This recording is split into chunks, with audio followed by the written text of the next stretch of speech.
Good evening and aloha natong tanan. Diagikan sa school galuto ko og inununan nga ahe. Lami ni siya kay puro ni siya unod. Ganahan kay Tatay Dodong ani dahil sa gulan og pinupo nako nga okra sa amo ang gamayng urban gardening.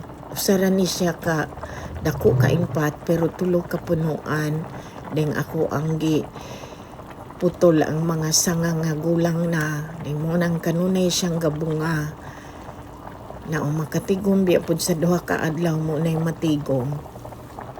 Daghan na gyud ubay-ubay na kaayo. Diskarte ra sa kinabuhi kay perting mahalan na tanan. Kaning okra mahal kaayo, adi nami magapalit og okra. Lami kaayo dali mga unta.